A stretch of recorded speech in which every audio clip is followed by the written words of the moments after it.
Our narrative, Not My Cookie Cutter, focuses on the correlation between the lack of diversity, economic status, and the standardized nature of cookie cutter housing. These houses are modernized, following typical westernized architecture. With similar designs, these houses lack individuality, diversity, cultural implementation, and customization. These houses are mass-produced through standardized assembly line style of construction. Our proposal is to create a way to lessen the cost per square foot of a custom home through form and materiality. This will allow for more diverse populations and communities to have access and the ability to build a home that fits their needs and represents their culture without being confined to multifamily, such as townhouses, apartments, or condos.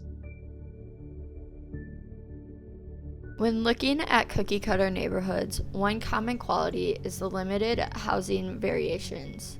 There's often 2 to 4 different house forms that are repeated over and over, with only the materials being shifted and very small differences between similar forms.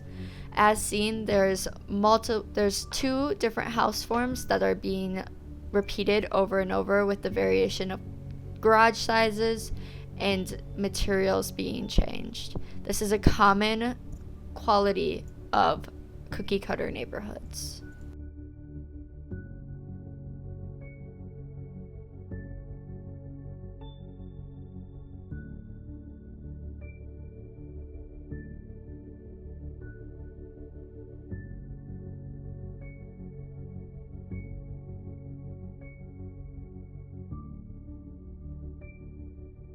Now we are going to look into custom homes. Custom homes are unique and create a diverse community and neighborhood.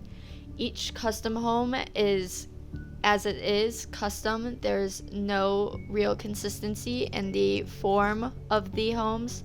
They range in different heights, different shapes, different overall sizes. Some of them may have enough room to be a duplex. There's different materials used in each of the homes. And one thing that you will notice is there's no real consistency between 2 homes. Unlike cookie cutter homes, no 2 homes are identically the same.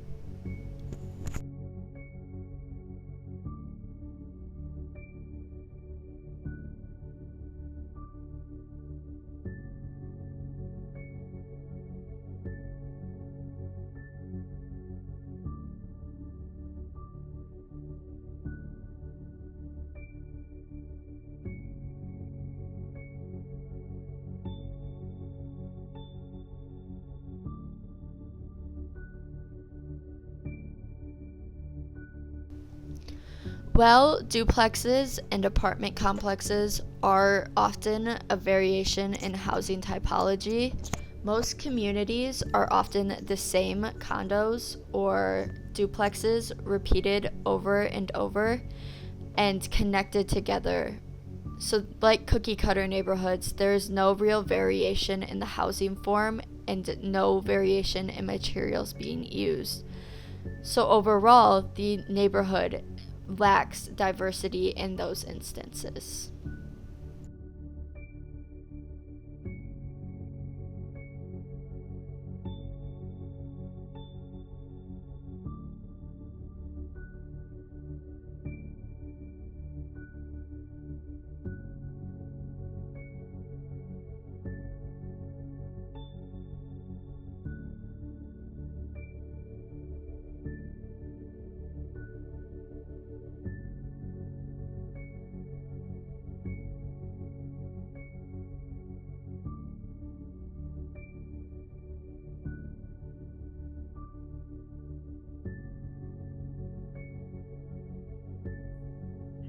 As a method of research, our team has created a survey to gain insight into preferred building forms and materials.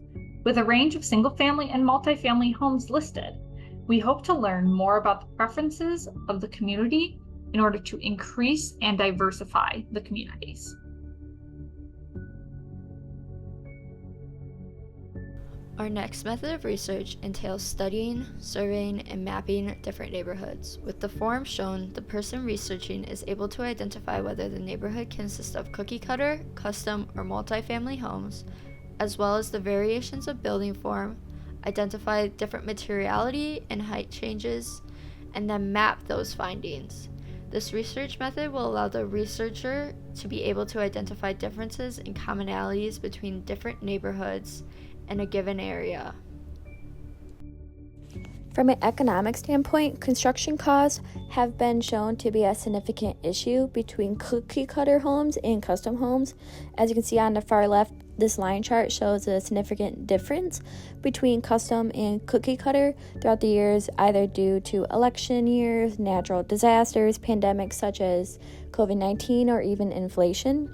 And then on the far right, in specifics as of 2014, building a 2,600 square foot home for cookie cutter would cost an average of $150 per square foot, while building a custom home would be $240, which is essentially double the price.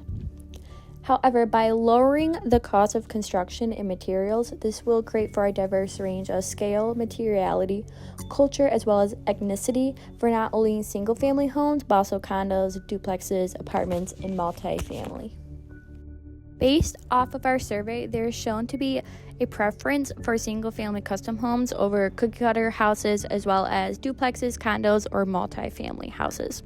This is due to the custom personality of material usage, as well as size and scale. However, by having the ability to customize, this also means currently that the price difference is drastic compared to cookie cutter houses. And this is, as you can see, represented on the top of the page per square foot. Overall, as of 2024, cookie cutter homes are dominating single family housing, resulting in similar or even identical material usage, as well as scale and size.